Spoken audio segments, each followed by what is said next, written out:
Vasuki life style சேனலுக்கு வாங்க. இப்போ நம்ம ஒரு இனிப்பு பலகாரம் செய்ய போறோம். அதுக்கு மைதா மாவு 1 கப் எடுத்திருக்கேன், ரவை 1/2 கப் எடுத்திருக்கேன், சீனி 1/2 கப்புக்கு கொஞ்சம் கூட எடுத்திருக்கேன். நான் 1/2 கப் போடலாம், கொஞ்சம் கூடுதலா சேர்த்திருக்கேன்னா. இது 2 டேபிள் ஸ்பூன் தேங்காய் துருவல், இது கொஞ்சமா உப்பு. இனிப்பு பலகாரம்னாலே கொஞ்சம் உப்பு சேர்த்து செய்தா ரொம்ப டேஸ்டா வரும். அதனால ஒரு பிஞ்ச் அளவு உப்பு, இது சோடா உப்பு எடுத்து வச்சிருக்கேன்.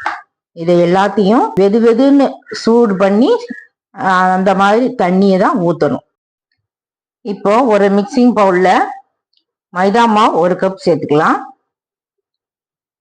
1/2 கப் ரவை, வறுத்த ரவை வறுக்காத ரவை ஏதாவது சேர்த்துக்கலாம். இதுல சர்க்கரை 1/2 கப்புக்கு கொஞ்சம் கூடுதலா போட்டிருக்கேன் நான். உப்பு கொஞ்சமா 1 சிட்டிகை, சோடா உப்பு 1 சிட்டிகை.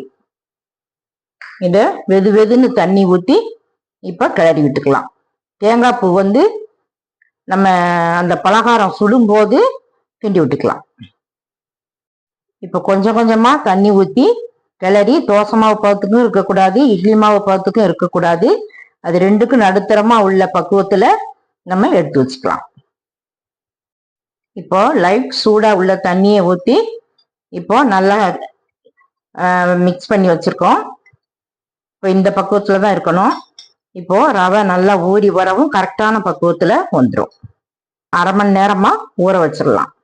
இப்போ 1/2 மணி நேரமா மாவு ஊற வச்சிருந்தோம்ல, அதுல தேங்காய் துருவல் 2 டேபிள் ஸ்பூன் சேர்த்துக்கலாம். அதுல ஏலக்காய் பொடி கொஞ்சம் சேர்த்து நல்லா மிக்ஸ் பண்ணிக்கலாம்.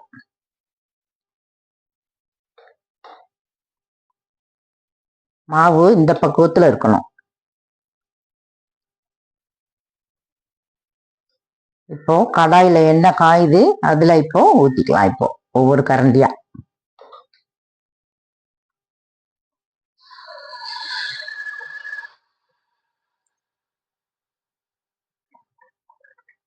நல்லா உப்பிக்கிட்டு வந்திருக்கு. இத இப்படி பூரிக்கு இப்படி எண்ணெய் ஊத்துன மாதிரி இப்படி மேலே இப்படி ஊத்தணும், நல்லா வெந்துடும்.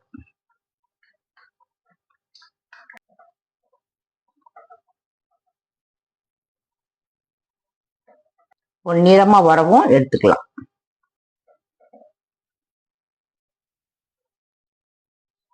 ஸ்வீட் ஆப்பம் ரெசிபி பெர்ஃபெக்டா ரெடி ஆயிருக்கு. நீங்களும் செய்து சாப்பிட்டு பார்த்துட்டு சப்ஸ்கிரைப் பண்ணுங்க, பெல் பட்டன் ஆன் பண்ணுங்க, பிடிச்சிருந்தா லைக் பண்ணுங்க.